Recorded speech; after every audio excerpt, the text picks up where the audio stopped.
하루하루 흘러가는 인생 속에서 단 한 번도 저의 앞날을 예측하지 못했고, 때로는 기쁜 일, 때로는 슬픈 일일 때도 행복한 일들을 겪으며 그저 평범하게만 살아왔었죠.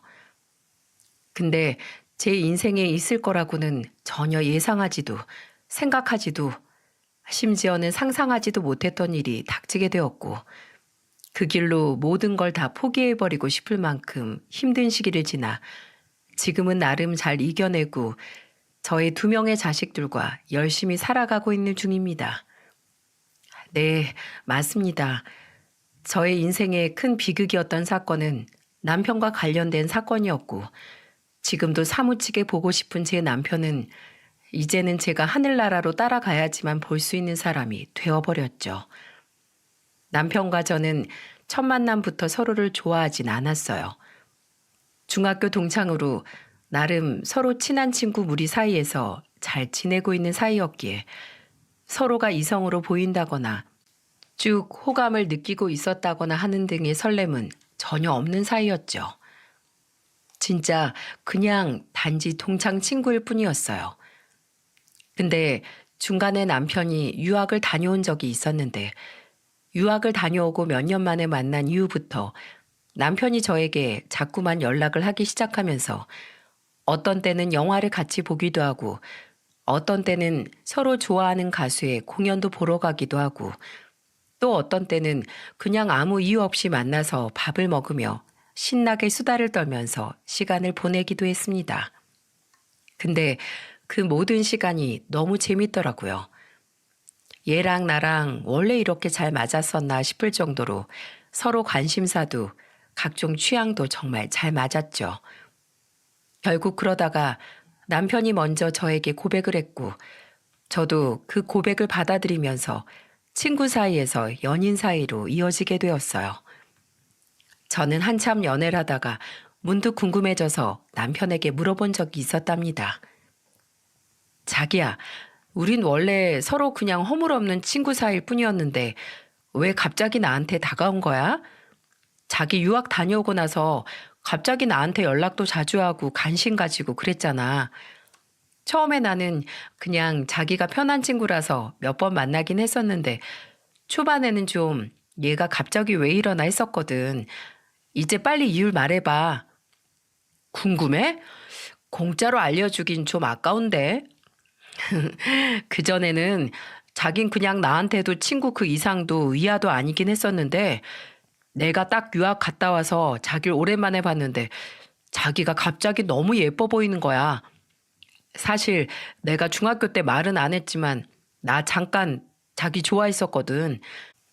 근데 그때 자기가 얼마나 조숙했는지 그때부터 옆반 남자애를 사귀더라니까. 그래서 그냥 포기하고 친구로 지냈었는데 계속 안 보다가 진짜 오랜만에 보는데 딱 그때 중학교 때 느꼈던 그 감정이 확 올라오더라고. 그래서 알았지. 아, 나는 그냥 자기를 계속 좋아하고 있었나 보다.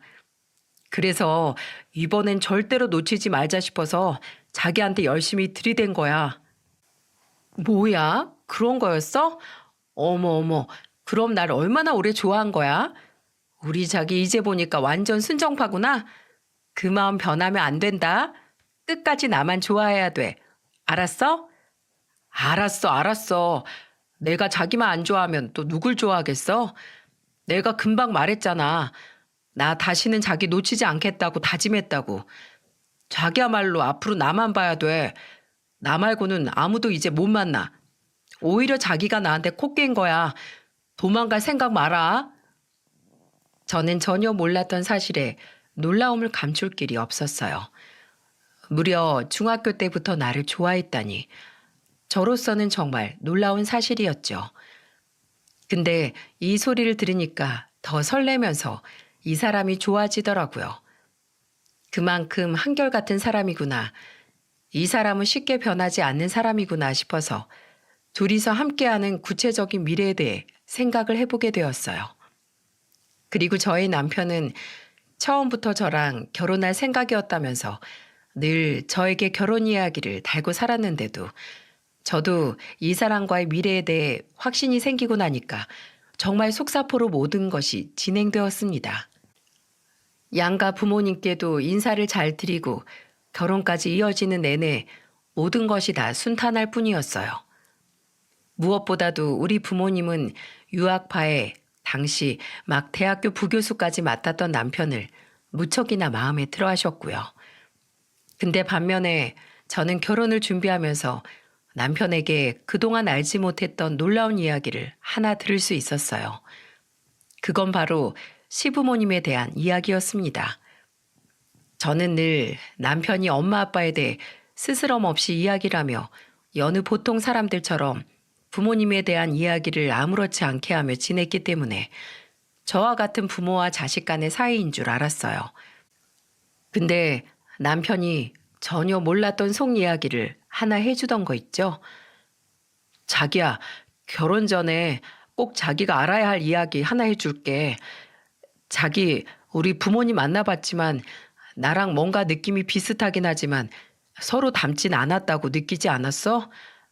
물론 어떤 분들은 더러 닮았다고 봐주시는 분들이 있긴 한데 실은 안 닮았다고 하는 사람들이 더 많이 있더라고. 자기는 어땠어? 나? 글쎄, 난 그건 생각 안 해보긴 했는데 지금 생각해보니까 당신이랑 시부모님이 아주 많이 닮은 것 같진 않은 것 같기도 하다. 근데 왜? 자기 부모님이 혹시 친부모님이 아니신 거야? 어, 정확하게 말하면 지금 내 엄마랑 아빠는 나한테 친이모, 친이모 부이신 분들이야. 내가 아주 어렸을 때 한 7살쯤이었나? 그때 우리 아빠가 갑작스럽게 세상을 떠나셨어. 암이셨다는데 워낙에 늦게 발견을 해서 손 쓸 틈도 없이 돌아가셨다고 하더라고. 그리고 그 뒤에 우리 친엄마가 아빠가 먼저 간 걸 견디지 못하고 스스로 그 뒤를 따라가셨다고 했어. 그때부터 원래 나는 형제 자매도 없이 그냥 고아가 되어야 했었는데 우리 친엄마의 동생이었던 이모가 혼자가 된 날 걷어서 키워주신 거야. 뭐? 그게 정말이야? 자기도 그렇고 어머님이랑 아버님도 그렇고 전혀 그런 것 같지 않았었는데. 그렇지? 다들 그렇게 얘기해. 진짜 다 이런 얘기하면 다 놀라더라고. 그만큼 우리 이모랑 이모부가 나한테 헌신적으로 하셨어.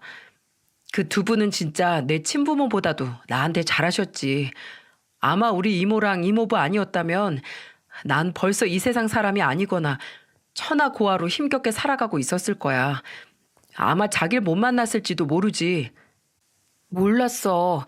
아유, 자기 힘들었겠다. 진짜 힘들었겠어. 아니, 난 진짜 하나도 안 힘들었어. 우리 부모님도 좋으신 분이었지만 지금의 내 부모님이 친부모님의 부재가 느껴지지도 않을 만큼 정말 잘해주셨거든. 남편은 그 이야기를 하면서 지난날의 추억들이 막 떠오르는지 한참을 행복한 표정을 지어 보였어요. 그리고는 시부모님과 함께 있던 에피소드를 하나하나 이야기를 해주셨죠. 남편은 워낙에 기억력이 좋은 사람이라 그런지 그 순간의 대화 내용까지도 대부분 기억을 하고 있더라고요. 덕분에 제가 그 이야기를 들으며 엄청난 감동을 받게 되었어요. 그럼 몇 개만 제가 남편에게 들은 에피소드를 들려드려 볼게요. 첫 번째는 남편이 초등학생 때 이야기라며 말해줬는데요. 그때 당시 남편이 초등학교 4학년 때쯤 되었다고 하더군요. 시부모님은 남편에게 좋은 세상을 많이 알려주고 싶다며 틈이 나는 대로 이곳저곳을 자주 다녔다고 했어요. 근데 그날은 시아버지가 운전한 차가 도로를 달리면서 사고가 크게 난 적이 있었는데 그때 차가 아예 전복이 되었다고 하더군요.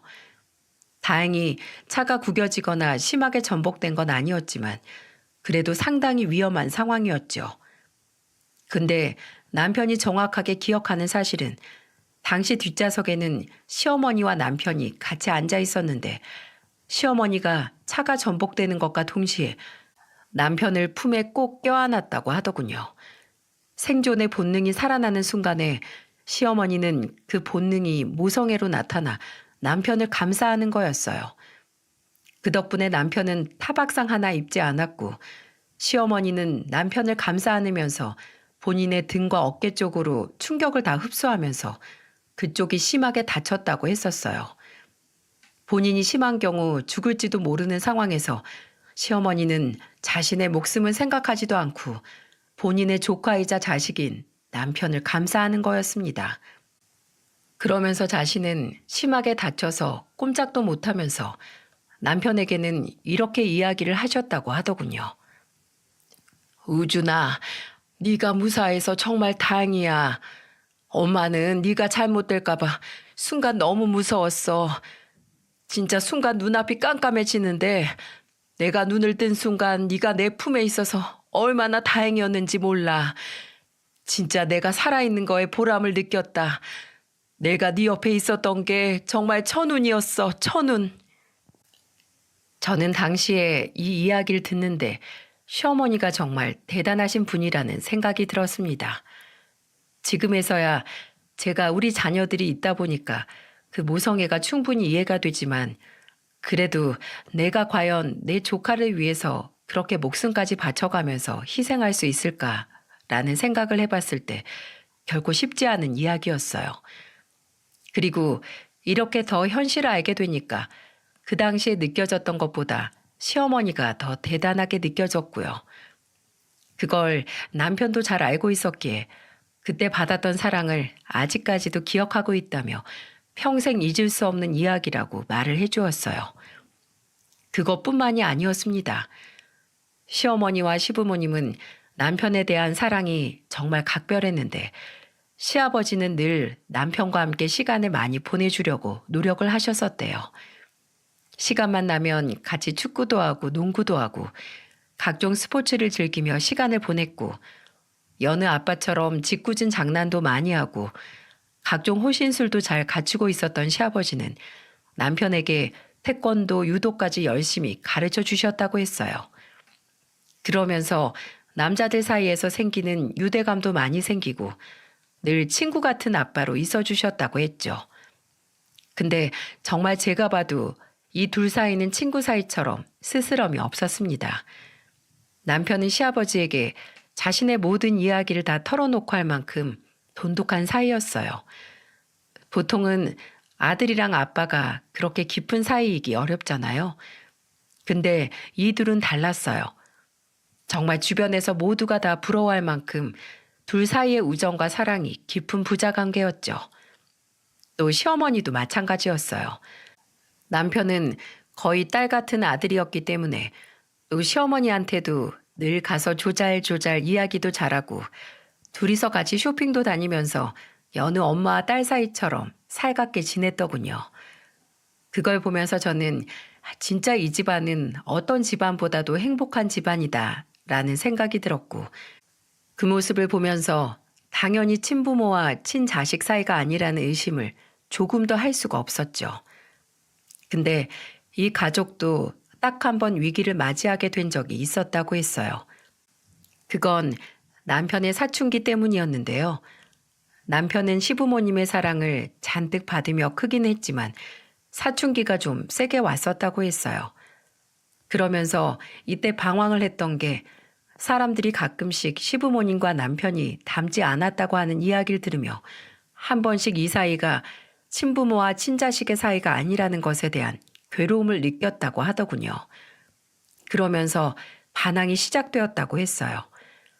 한창 반항이 심해졌을 때는 남편은 집에도 자주 안 들어가고 집에 들어가더라도 늘 툴툴거리며 시부모님의 말에도 늘 반항만 했었는데 한 번은 진짜 크게 싸웠다고 하던 거 있죠? 너 정말 왜 그래? 뭐가 문제야? 도대체 뭐가 문제길래 요즘 이렇게 말도 안 듣고 화만 내고 반항을 하는 거야? 엄마 미치는 걸 보고 싶어서 그래? 어? 엄마는 무슨 엄마? 진짜 엄마도 아니면서 엄마 아빠는 내 친엄마 아빠도 아니잖아. 도대체 왜 날 데리고 와서 키운 거야? 그냥 고아원으로 가게 냅두지. 사람들이 밖에서 엄마랑 아빠랑 나랑 안 닮았다고 하는 소리 들으면 내가 얼마나 비참해지는지 알아? 차라리 그냥 고아인 게 나아. 그런 소리 들을 바에야 그냥 고아원에서 사는 게 낫다고. 남편은 이렇게까지 심하게 말을 하면서 시어머니에게 상처를 줬다고 했어요. 근데 그 순간 그 이야기를 뒤에서 다 듣고 있던 시아버지가 한 행동이 저에게는 상당한 충격으로 다가왔습니다. 그리고 그건 남편에게도 마찬가지였다며 남편은 그날 이후로 그 반항기를 싹 고쳐버렸다고 할 정도였어요. 시아버지는 이 둘의 대화를 뒤에서 알 수 없는 표정으로 가만히 듣고 있었고, 시어머니는 결국에는 남편이 이렇게 심한 말을 하는 걸 들으면서 상처를 크게 받고는 눈물만 주르륵 흘리고 있었다고 했죠. 근데 그 광경을 보던 시아버지가 벼랑간 어디론가 가더니 한 번씩 남편이 말을 듣지 않을 때 사랑의 매 용으로 썼던 회초리를 가지고 왔었다고 하더군요. 시부모님은 사랑도 확실히 훈육도 확실히 하시는 분들이라 한 번씩 사랑의 매도 들었다고 했어요. 근데 갑자기 그걸 들고 오길래 이번에도 자신이 회초리를 맞겠구나 생각을 했었답니다. 하지만 그 예상은 보기 좋게 빗나갔고 오히려 남편은 시아버지의 행동으로 인해 그 자리에서 굳을 수밖에 없었다고 했어요. 자, 이제 보니 내가 내 아들을 잘못 키웠다. 부모의 은혜도 모르는 자식으로 너무나도 잘못 키웠어. 네가 이렇게 된 건 전부 다 내 탓이야. 이렇게 방황하고 반항하고 목숨까지 바쳐가며 널 사랑한 엄마에게 상처를 주는 아들로 키워낸 것은 순전히 내 잘못이다. 그리고 밖에서 우릴 닮지 않았다고 하는 그 소리에 네가 상처를 이만큼이나 받을 만큼 더 충분한 사랑을 주지 못한 내 탓이야. 내 잘못이 정말 크다. 그러니 아들아, 이 회초리로 나를 때려라. 이 일은 네 잘못이 아니야. 내 잘못이지. 그러니 내가 사랑의 매를 맞아야겠지. 내가 훈계를 들어야겠지. 자, 얼른 들어. 시아버진 실제로 그 이야기를 하면서 자신의 종아리를 걷었고 남편의 손에 그 사랑의 매를 쥐어주었다고 했어요. 그리고 시어머니도 덩달아 같이 종아리를 거두셨다고 했죠. 남편은 그 모습을 보면서 어떠한 행동도 할 수 없었다고 했습니다. 그리고 그 순간 자신이 도대체 무슨 짓을 저지른 건가 현실이 보였다고 했고 자신의 눈앞에 있는 두 분의 모습을 보면서 정말 배은망덕한 사람이 자신이었구나라는 걸 느끼게 되었다고 했어요. 그래서 그 손에 들려진 회초리를 바닥에 던져버리고는 그 자리에서 두 분 앞에 무릎을 꿇었다고 했습니다. 아빠, 엄마, 죄송합니다. 제발 그러지 마세요. 다 제 잘못이잖아요. 제가 잘못했어요. 용서해 주세요. 엄마, 아빠는 날 많이 사랑해 주는데 제가 바보 같았어요. 다신 안 그럴게요. 남편은 엉엉 울면서 잘못했다고 싹싹 빌었고 그 모습에 덩달아 눈물을 흘리던 시아버지와 시어머니는 동시에 오셔서 남편을 안아줬다고 했어요. 그러면서 시아버지가 이렇게도 이야기를 했다고 하더군요. 아들아, 넌 누가 뭐라고 해도 내 아들이다. 세상에 단 하나밖에 없는 내 아들이야. 그러니까 그런 말에 상처받지 마라. 세상에는 보이는 게 다가 아닌 부분이 더 많아. 너와 우리는 겉보기에는 닮지 않았을지 몰라도 우린 누가 봐도 인정할 수밖에 없는 가족이야. 그 가족애가 우리 안엔 있어. 그러니까 그런 말에 더는 상처받지 마. 알았지? 아빠는 우리 아들을 너무너무 사랑해. 이 세상 무엇과도 바꿀 수 없을 만큼 우리 아들을 사랑한다. 남편은 이 이야기를 들은 이후로는 어떤 소리를 들어도 자신이 이 두 분의 아들이라는 정체성을 결코 잊지 않을 수 있었다고 했어요. 그리고 그날 이후로 사춘기도 완벽하게 끝나고 원래 그 사랑스러운 아들로 돌아갔다고 했죠. 이 이야기를 듣는데 저는 정말 이 가족만큼 감동 스토리를 가진 가족이 있을까 싶을 만큼 마음의 깊은 울림을 느낄 수 있었습니다. 그래서 이만큼 훌륭하신 시부모님을 더 존경하며 모실 수 있었고요. 저희 시부모님은 제가 결혼 생활을 하면서 겪어볼수록 남편에게 들었던 것보다도 훨씬 더 대단하시고 좋으신 분들이었어요. 두 분은 전국에서도 찾아오고 TV에서도 촬영을 해갈 만큼 유명한 식당을 운영하고 계셨는데 양대창이나 곱창, 대창이 유명한 곳으로 유튜브 먹방 찍는 사람들도 한 번씩 왔다 가는 그런 곳이었죠. 그렇기 때문에 장사가 아주 잘 되었어요. 한창 시간에는 줄을 서서 먹어야 할 만큼 인기가 많은 곳인지라 저희 시부모님은 돈도 꽤나 잘 버셨습니다. 근데 두 분은 열심히 일해서 번 돈을 본인들에게 쓰지 않으셨어요. 꼭 남을 위해 쓰시는 분들이셨죠. 한 달에 한 번씩 어린 아이들이나 여러 단체에 후원금을 보내고 일주일에 한 번씩은 무료 급식도 하실 만큼 남을 위해 희생을 하며 지내셨습니다. 그러면서도 가족들한테 역시 소홀하지 않으셨고요. 특히나 자신의 손주들인 우리 애들한테도 얼마나 잘하셨는지 매번 만나면 용돈 주시고 옷 사주시고 장난감도 사주시는 등 정말 과분할 정도로 잘해주셨죠. 그걸 보면서 제 남편이 정말 기뻐하고 좋아했어요. 남편은 항상 저한테 이렇게 말을 하는 사람이었거든요. 여보, 있잖아. 난 아이들을 많이 낳고 싶어. 평생을 친자식 없이 딱 하나인 나만 보고 산 우리 엄마 아빠한테 애들 소리로 북적북적 대는 거 느끼게 해드리고 싶어. 그게 우리 엄마 아빠 평생 소원이셨어. 내 밑으로 동생들 잔뜩 낳아서 나랑 동생들 떠들면서 노는 소리로 시끄러운 거 들으며 살고 싶어 하셨는데 그게 전혀 안 됐었지. 우리 엄마 아빠가 애들을 진짜 좋아하시거든. 그래서 다른 후원도 그렇지만 애들 있는 단체에 기부금을 제일 많이 내셨던 거야. 거기에 돈이 없어 공부를 마음껏 못하는 애들한테는 더더욱 잘하셨던 거고. 그래서 내가 우리 엄마 아빠가 못했던 거 대신 해드리면서 애들 소리로 복작복작한 거 들으며 사는 소원 이뤄드리고 싶어. 그러니까 우리 애들도 많이 낳자. 하여간 우리 어머님 아버님도 자식 사랑 대단하신 분들이시지만 당신도 부모 사랑 대단한 사람이야. 아무도 못 따라가. 근데 당신 마음이 곧 내 마음이기도 하니까 나도 노력해 볼게. 우리 애들 많이 낳아서 시부모님 행복하게 해드리자. 그러면서 저희는 아이 둘을 낳았습니다. 근데 희한하게 셋째를 가지려고 할 때부터는 저희가 계획한 대로 아이가 잘 생기지 않더라고요. 그래서 너무 심각하게 생각하지 말고 천천히 생기면 생기는 대로, 안 생기면 안 생기는 대로 편하게 있자고 이야기를 하면서 두 아이를 잘 키우고 있던 때였습니다. 시아버지는 평소 매우 건강하신 분이셨는데 갑자기 중풍을 맞게 되셨고 그 뒤로 거의 5년 정도를 계시다가 결국에는 끝내 돌아가시고 말았어요. 저희 가족에게는 폭풍과도 같은 시간이었죠.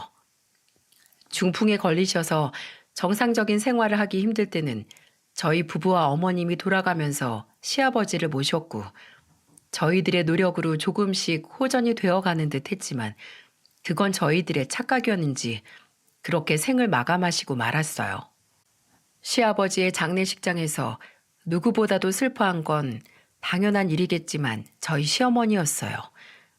시어머니는 거의 넋이 나간 사람처럼 장례를 치르셨는데 저와 남편은 정말 눈코 뜰 새 없이 바쁘게 다녔습니다. 상조 회사에서 사람들이 나와서 도와주긴 했지만 워낙에 살아생전에 선행을 많이 하시고 인맥이 좋으셨던 시아버지를 추모하러 온 조문객들이 말도 못하게 많았거든요. 그러니 저희는 그분들 맞이하랴 보내랴 또 중간중간 인사 나누랴 정말 정신없는 시간을 보내고 있었어요. 하지만 시어머니는 그 와중에도 어떤 공간에 홀로 갇힌 것처럼 아무런 생각도 감정도 없는 사람처럼 있으셨어요. 그만큼 시아버지의 죽음에 충격을 크게 받으신 거였죠. 그럴 수밖에 없는 게 이 두 분은 정말 거의 부부는 일심동체라는 말이 딱 이 둘을 보고 하는 말이다라고 할 수 있을 정도로 인고 부부로 사셨거든요.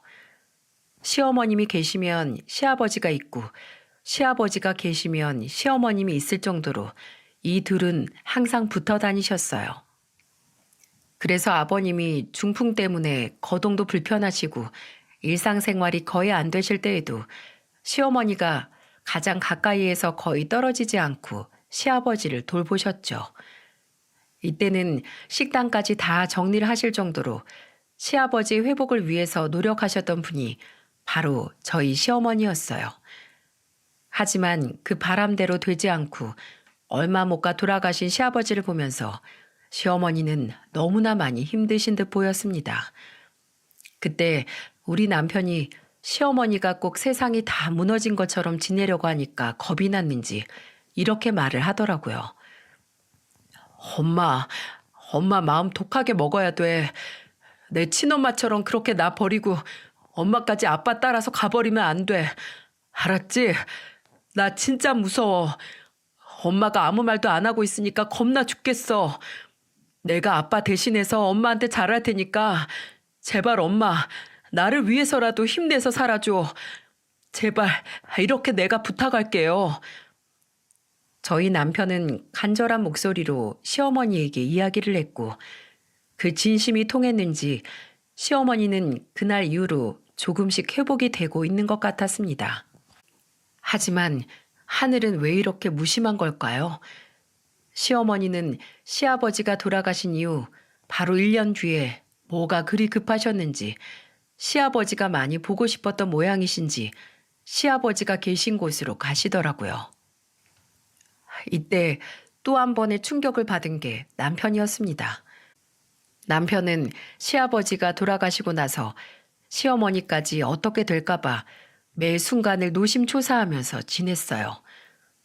하루 한시도 편하게 지내는 날이 없어 보일 정도로 시어머니에게 안부 전화를 하고 하루에 몇 통씩 통화를 하고 시간이 되는 날에는 무조건 만나면서 시어머니를 체크했죠. 이때 남편이 시어머니를 또 잘 돌보아서 그런지 시어머니는 시아버지의 부재를 빨리 털어버리고는 금방 다시 밝은 모습을 되찾으셨어요. 그래서 식당은 다 그만두신 상황이라서 시간이 나는 대로 거의 봉사활동 위주로 다니셨고 금방 다시 생기를 되찾아 시아버지를 먼저 떠나보낸 슬픔을 많이 이겨내고 계셨죠. 그때 시어머니가 남편에게 많이 고마웠는지 이런 말을 자주 하셨어요. 내가 아들 보고 살지 우리 아들 보고 우리 아들 없었음 나는 진즉에 우리 남편 잃은 아픔에 못 이겨서 금세 따라가 버리고 말았을 거야. 근데 우리 아들이 이 복덩이 역할을 하느라 이렇게 엄마가 버티고 후를 털고서 금방 일어날 수 있었어. 고마워 우리 아들. 그리고 우리 며느리도 마음 약한 시애미 보살피느라 고생 늘 많은 거 잘 알아. 이 세상 너희 같은 애들이 어디 있겠니? 나는 너네를 만난 것만도 이번 생애 운은 다 썼다고 본다. 어머님, 정말 아무것도 안 하셔도 되니까 그저 건강하게만 있어주세요. 건강하게만 오래오래 살면서 저희랑 계셔주시면 저희도 바라는 것 아무것도 없어요. 맞아요, 엄마. 난 진짜 엄마가 아빠처럼 갑자기 잘못될까봐 그게 제일 걱정이었어요. 그러니까 건강검진 수시로 잘 받고 조금만 아파도 나한테 얘기해야 돼. 알았지? 엄마까지 놔두고 가버리면 나야말로 진짜 어떻게 될지 몰라. 그러니까 엄마는 건강하게 오래오래 살아야 돼. 대신에 내가 끝까지 우리 엄마 책임질게. 그래, 우리 아들, 우리 며느리, 우리는 오래오래 행복하게 살자. 하지만 저희의 대화가 무색해질 만큼 남편의 노력에도 시어머니는 끝내 세상을 또 먼저 떠나버리고 말았습니다. 하지만 남편의 친어머니처럼 스스로 떠난 게 아니었어요.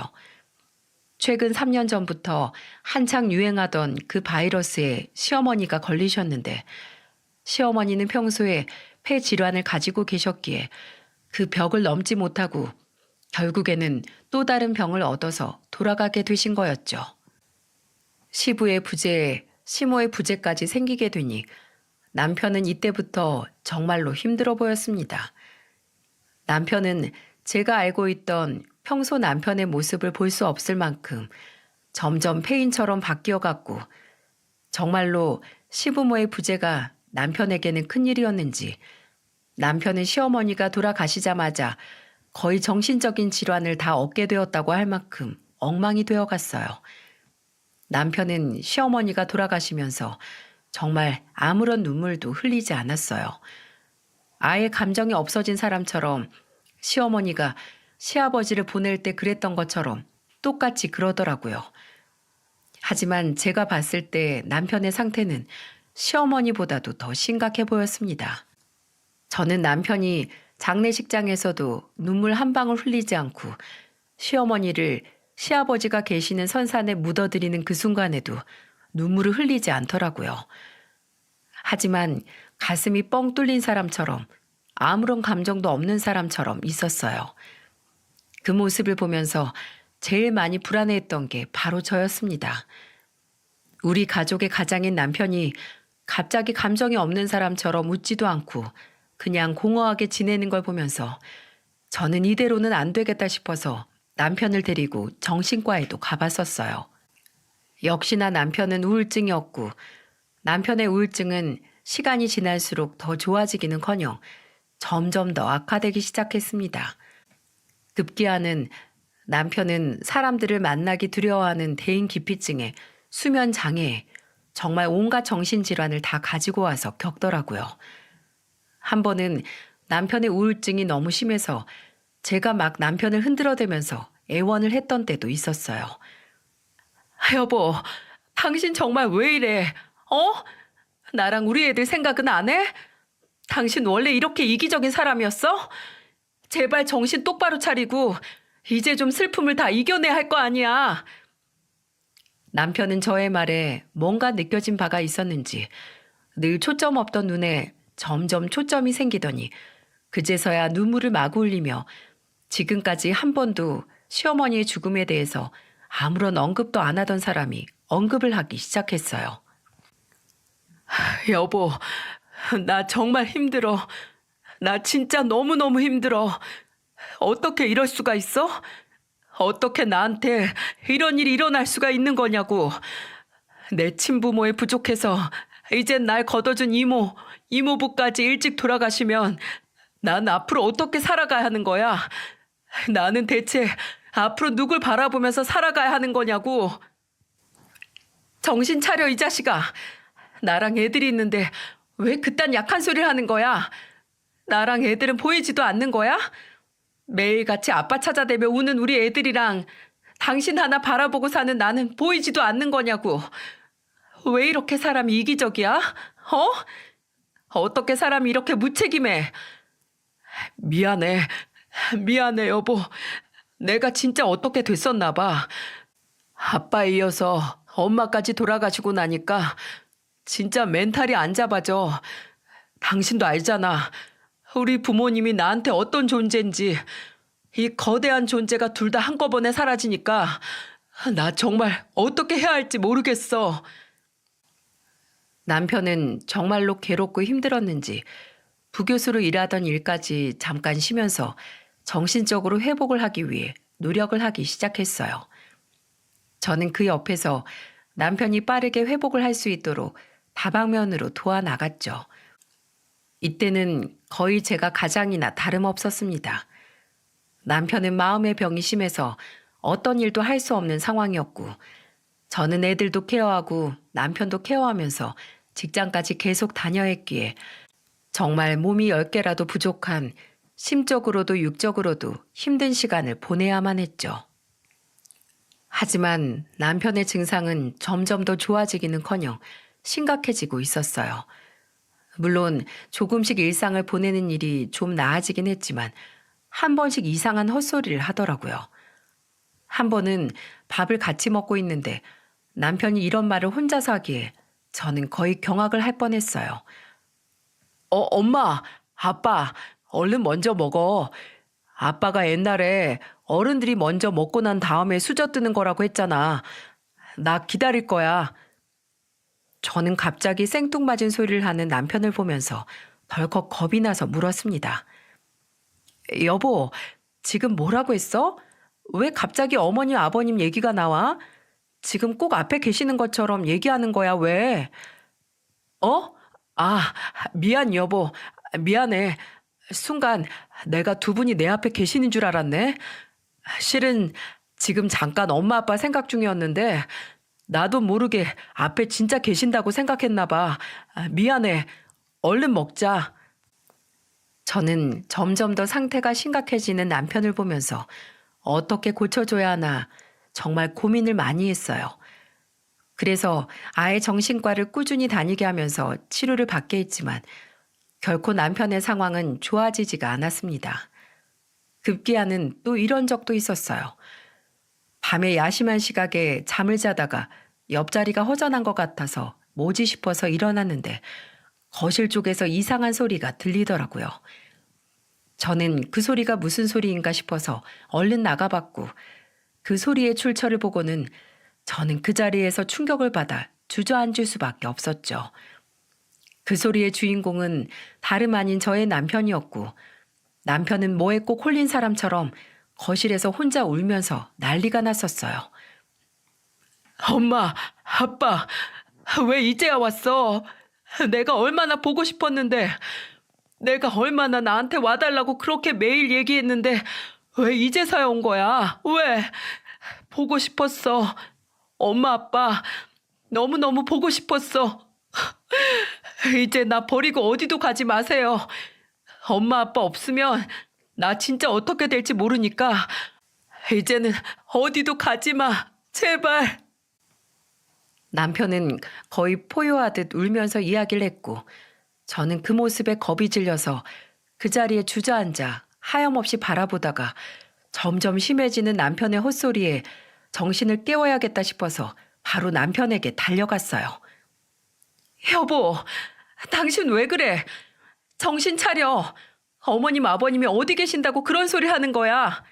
여보, 나 보여? 나 보이냐고. 나 좀 똑바로 봐봐.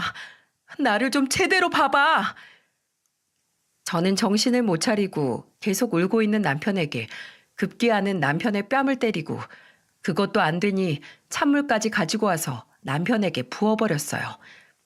그랬더니 그제서야 남편이 정신을 화들짝 차리면서 저한테 말을 하더군요. 여보, 뭐지? 왜 이래? 무슨 일이야? 뭐? 당신이야말로 왜 이래 정말? 지금까지 헛소리 하던 거 기억 안 나? 막 울면서 어머님 아버님한테 얘기하듯이 그랬잖아. 뭐? 내가? 미안, 몰랐어. 미안해 여보. 많이 놀랐지? 얼른 들어가서 자자. 남편은 정말 심각한 몽유병 증상에 정신적 질환을 이 정도로 심각하게 겪고 있었고 저는 하루가 멀다 하고 심각해져 가는 남편의 모습을 보면서 절망스러움을 느낄 수밖에 없었어요. 근데 그런 남편을 보면서 우리 애들도 느껴진 바가 있었는지 저희 첫째가 어느 날은 남편의 옷깃을 잡아 흔들면서 말을 하더라고요. 아빠 무서워. 아빠 왜 그래? 아빠 이제 그만해. 첫째는 울면서 남편에게 더 이상 그만하라며 이제 더 무서운 아빠가 되지 말라면서 울면서 애원하듯 이야기를 했어요. 그제서야 남편은 진짜로 정신이 좀 차려지는 듯 했죠. 자신의 옷깃을 잡고 울던 아이를 꼭 끌어안고는 이렇게 말을 했어요. 미안하다. 미안하다 우리 아들. 아빠가 도대체 너네하고 너네 엄마한테 무슨 짓을 한 건지 모르겠다. 정말 미안해. 아빠 이제 안 무서워질게. 아빠 이제 정신 차릴게. 미안해 우리 아들. 이 아빠가 못나서 정말 미안해. 남편은 아이를 꼭 끌어안으면서 울며 이야기를 했고 그 뒤로부터는 정말로 헛소리도 많이 좋아지기 시작했고 다시 일상을 회복하면서 부교수 일도 다시 해나가기 시작을 했어요. 저는 그 모습을 보면서 천만다행이라고 생각을 하며 이제야 남편이 제가 알던 남편의 모습으로 돌아오는 듯 했어요.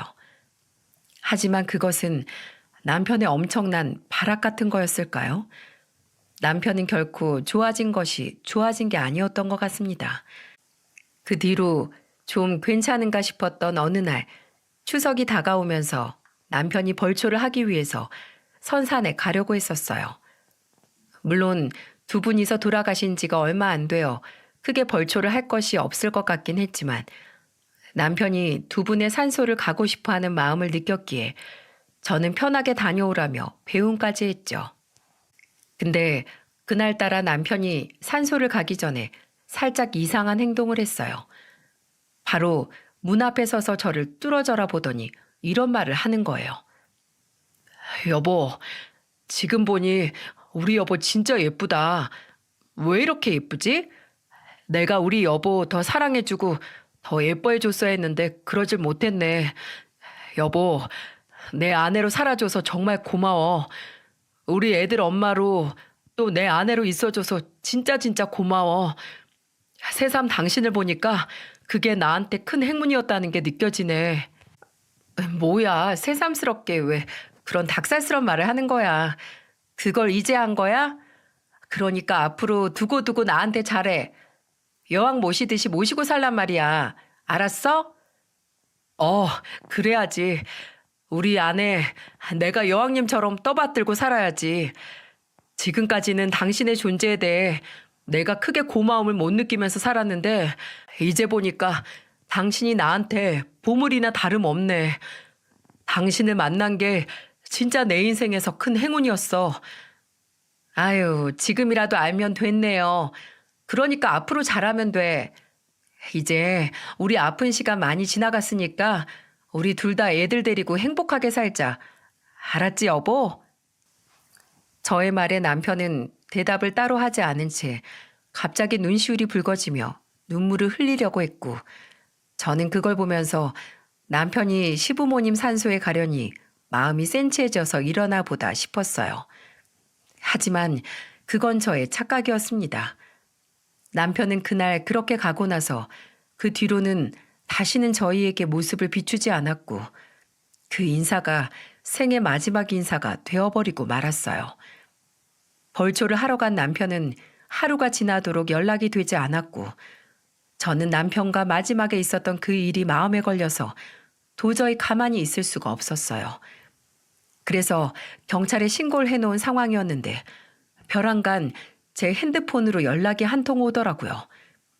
그것은 정말 경악스러운 연락이었고 저희 남편이 숨이 멈춘 채로 그 병원에 있다는 소식이었죠. 그쪽에서 설명한 내용은 이랬어요. 남편은 시부모의 산소까지 간 건 맞았지만 그곳에서 스스로 생을 버리는 극단적인 선택을 한 거였고 그걸 발견한 그 주변에 벌초하러 온 주민들이 119에 신고를 하면서 남편이 병원으로 옮겨지게 된 거였죠. 남편은 외상도 하나도 없고 바로 옆에는 유서가 있었기에 누가 봐도 스스로 삶을 버린 게 분명했습니다. 그리고 그 남편을 마지막으로 본 것이 바로 안치실이었어요. 저는 정말 너무나 큰 절망을 느꼈고 제 인생 3번째 장례를 그것도 남편의 장례로 치르게 되었습니다. 역시나 남편의 장례식장에도 사람들은 많이 찾아왔어요. 남편도 평소에 시부모님을 따라서 힘든 학생들을 돕던 사람이었기에 학생들이 많이 오고 주변 사람들이 많이 오더라고요. 저는 아이들을 위해서라도 정신을 놓지 않으려고 애를 썼고 그렇게 남편을 시부모님이 계시는 선산에 같이 있게 해준 뒤 남편의 친구로부터 놀라운 사실을 하나 듣게 되었어요. 그 친구는 저도 익히 잘 알고 있는 친구였어요. 같은 동창에 남편과는 중학교 때부터 단짝으로 지내면서 서로의 결혼식에 사회를 봐줄 만큼 각별한 사이였죠. 근데 그 둘이 남편이 벌초를 하러 가기 전날에도 만났었다고 하더군요. 그러면서 그때 남편이 그 친구에게 이런 소리를 했다고 했었어요. 야, 권호야, 내가 부탁 하나만 해도 되냐? 뭐, 무슨 부탁인데 이렇게 각을 잡고 이야기를 해? 혹시 돈 부탁이야? 야, 말만 해. 너라면 내가 한 3천만 원까진 그냥 줄 수도 있다. 야, 돈 문제 아니야. 돈은 나도 있어, 임마. 그런 게 아니고 만약에 내가 잘못되면 혹시 한 번씩이라도 좋으니까 우리 애들 엄마랑 애들 좀 챙겨줄 수 있겠냐? 뭐? 야, 그게 무슨 뚱딴지 같은 소리야. 누가 보면 네 와이프랑 내가 무슨 사이라도 된 것처럼 오해하면 어쩌려고 그런 소리를 하냐? 아, 그런 게 아니고 만약을 위해서 하는 소리인 거지. 나도 만약에 네가 잘못되면 네 와이프랑 애들 내가 가만히 두겠냐? 수시로 찾아가서 살펴보고도 남지. 그러니까 너도 좀 그래달란 소리를 하는 거야. 그래? 알았어. 우리 서로서로 보살펴 주기로 하자. 남편이 이런 부탁을 친구에게 했고 그 다음에는 요즘 사는 게 너무 지옥 같다며 꼭 자신의 머릿속에서 누군가 자신을 조종하는 것 같다고 이야기를 했다고 했어요.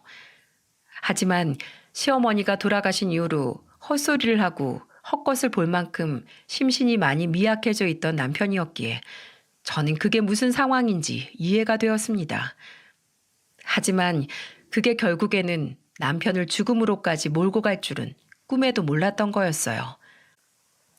미안하다. 내가 네 남편 케어를 잘했어야 했는데 내가 알아차리지 못했어. 정말 미안하다, 야. 됐어. 왜 그게 네 잘못이야. 지금이라도 말해줘서 고마워. 남편이 그렇게 힘든진 몰랐어. 아니, 사실 알고 있었는데 이제 많이 회복된 줄 알았어. 근데 나는 남편처럼 살지 않을 거야. 우리 애들 어떻게 해서든 내가 끝까지 책임질 거야. 그래, 나도 내 친구 놈이랑 약속한 게 있으니까 수시로 너네 살필게. 그러니까 너도 무슨 일 있으면 언제든 연락해라. 저와 남편의 친구도 서로 동창이었기에 서로를 잘 알고 있어 이런 대화를 주고받을 수 있었어요. 하지만 저는 남편의 친구 앞에서는 센 척했지만 속으로는 억장이 무너져 이미 삶을 포기하고 싶을 만큼 힘이 들었어요. 근데 그때 남편의 유서를 보고 제가 다시 마음을 잡고 일어날 수 있었습니다. 여보, 사랑하는 우리 아내, 미안해. 마지막까지 끝내 못난 모습을 보이게 돼서 나도 정말 이겨보고 싶었는데 쉽지가 않네. 정말 미안한데 나 먼저 좀 우리 엄마 아빠한테 갈게. 여보는 우리 애들 끝까지 좀 케어해줘. 난 못난 아빠로 우리 애들을 떠나지만 당신만큼은 멋진 엄마로 있어주길 부탁할게. 여보, 내가 없어도 꼭 좋은 사람 만나서 당신 행복 찾아서 살아. 사실은 그 말 하고 싶어서 내가 이 유서를 쓰게 된 거야. 내가 당신 평생 행복하게 해주겠다고 약속하고는 꼬셔서 결혼까지 했는데 난 그 약속을 끝까지 지키지 못했지만 부디 이 약속을 지켜줄 수 있는 사람을 다시 만나서 새 인생 살았으면 좋겠어.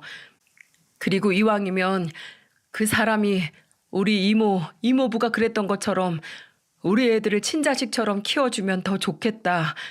그치? 여보, 내가 못난 남편이라서 미안하고 내가 먼저 가서 기다리고 있을 테니까 나 있는 곳으로 당신은 천천히 와. 더 행복한 삶을 누리다가 와. 그럼 그때 우리 다시 만나서 진짜 행복하게 살아보자. 알았지? 다시 한번 당신과 우리 애들 놓고 떠나서 미안해. 지금 이 순간에도 우리 애들이 너무너무 보고 싶고 당신 목소리 한 번만이라도 더 듣고 싶다. 근데 내가 이기적으로 또 전화해서 당신 목소리 들으면 내 마지막 전화에 당신은 더 큰 상처를 받게 될 것 같아서 참아볼게. 사랑해, 우리 마누라. 그리고 사랑한다, 우리 유호, 추호. 남편의 유서를 읽으며 저는 그 유서가 남편이라도 된 듯 꼭 껴안고는 펑펑 울었습니다. 이렇게 남편이 떠나간다는 게 믿겨지지가 않았어요. 하지만 이 유서를 보고 있으니 정신이 번쩍 나더군요. 다름이 아닌 아빠의 부재로 힘들어할 우리 애들에게 저까지 약한 모습을 보여주게 되면 내가 남편으로 인해서 느꼈던 그 두려움을 우리 애들은 더 크게 느끼게 될 것 같아서 약한 모습을 버리기로 했어요. 그리고는 힘을 내서 털고 일어났습니다. 덕분에 우리 애들은 아빠를 잃은 슬픔을 가지고 있긴 하지만 저의 노력에 나름 안정을 잘 찾아가고 있는 중이에요. 한 번씩 아빠가 보고 싶다며 울긴 하는데 그때마다 제가 옆에서 지켜주고 있다 보니 애들은 늘 제 품에 안기어서 진정을 하고 잠들고 있어요. 앞으로도 무수히 많은 이 외로운 싸움을 해 나가야 하겠지만 저는 어떻게 해서든 우리 애들을 위해서 이 시간들을 견뎌 나갈 거예요. 여러분, 사람의 앞날은 누구도 알 수 없는 위로와 같다는 말 혹시 공감해 보신 적이 있으실까요? 저는 정말 알 수 없는 저의 미로 같은 인생이 조금은 두렵기도 합니다. 하지만 그래도 결국에는 그 출구가 있을 것이기에 거기에 희망을 두고 살아보려고 해요. 그리고 저의 이 굳은 다짐과 노력이 우리 애들한테 느껴졌는지 얼마 전에는 우리 첫째가 저한테 이렇게 이야기를 해주더군요. 엄마, 아빠가 이젠 없지만 내가 아빠 대신에 엄마한테 잘해줄게요. 엄마 많이 많이 웃게 해줄 거예요.